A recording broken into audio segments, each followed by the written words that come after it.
Hey everyone, and welcome back. My name is Drago, and I'm a machine learning expert here at Ramblr. On today's video, I wanted to talk to you about our annotation tool. So we've discussed annotation before in the context of Ramblr, but we haven't really gone into the tool, so we wanted to do that today. To start, you can just start from our website, so rambler.ai. You can go here to get started today. If you haven't signed up yet, you're going to go through a very short sign up, but otherwise, you can just click here and it'll take you directly to our projects page. And here, which we go into demo project.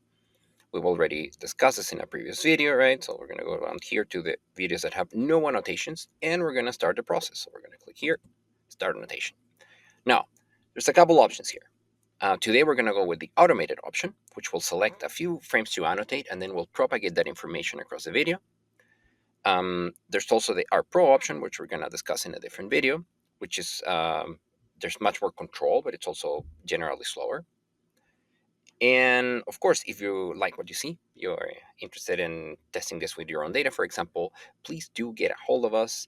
Just can click here. Okay, but let's get started. So here again, it's detecting these frames to annotate that can maximize the effectiveness of the annotation. And then it takes us to the annotation tool itself.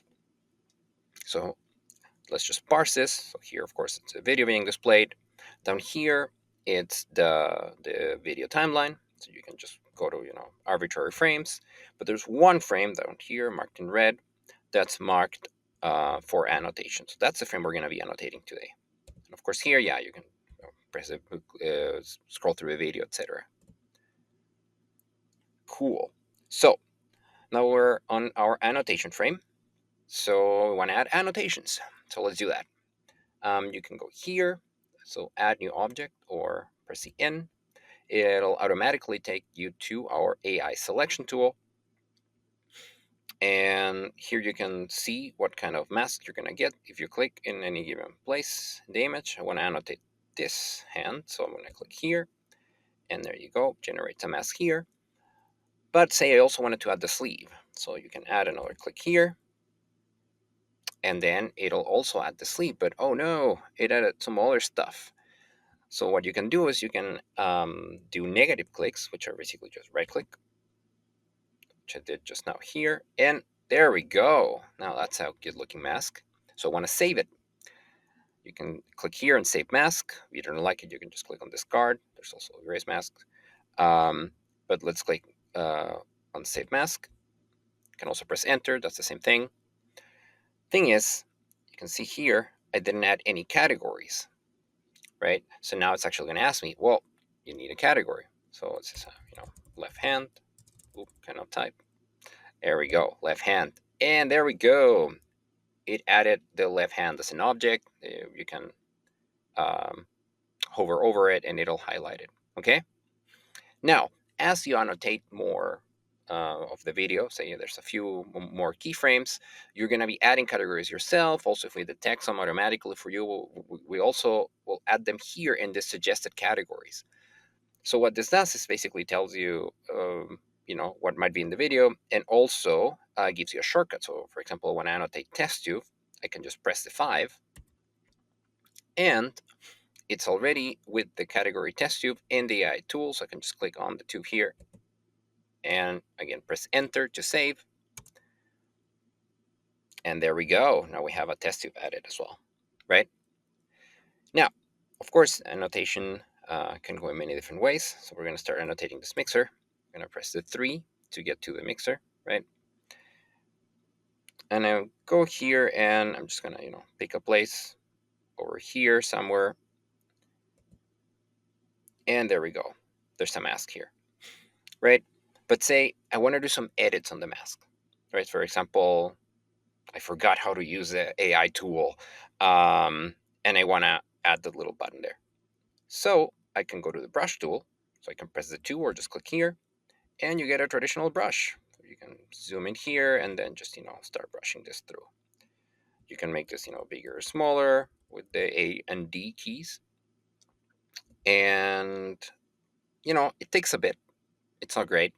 but it'll get you there, right? Now I can press the F key to go back.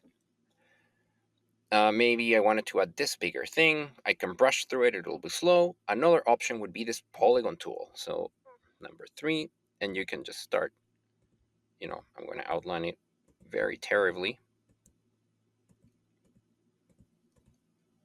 And you can just double click when you're done. So click, and ta-da! It adds your polygon there, right? So again, ideally, you are able to do most things with the AI tool, but sometimes you need this edits, right? Also, sometimes you're gonna have. So I'm gonna just artificially add some issues here. So I'm gonna put some rogue pixels and whatnot.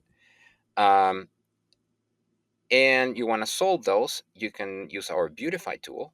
So we press the B or just click here, and it removes those, and it'll also fill some holes. You can only focus on filling holes. So let me just add a few holes here again with the brush tool. Just hole here, hole here. We also have a fill holes. Ta-da! And then this just fills the holes. And then I'm happy with that mask. It's terrible, but that's okay. I like it anyway. So I press enter, and there we go. Mask saved. It is terrible, but we're gonna keep it. And now, one last tip. If you want to work, say, on the edges of this mixer here, but you don't want to mess the hand up, you can click on the lock icon. If you click on the mask, it's up here, lock. You can also just press the L key, and you lock the mask. So now, if I edit my mixer mask, and say I'm going to go with the brush and super brute force look at this boundary, well, I don't have to be careful at all because I cannot override the mask that it's locked. Okay, cool. And with that, we're pretty much done. Last tip, out here, you see a list of all of the shortcuts I've been using, which will speed up your process by a lot. So keep that in mind. Again, just click on the keyword up here. And then when you're done, you can click on submit. And now what the system's going to do is, again, going to take all of this notation information I put in, and it's going to propagate it throughout the entire video, which you can see here in the projects view. It's ongoing. But what happens next is the subject of a future video.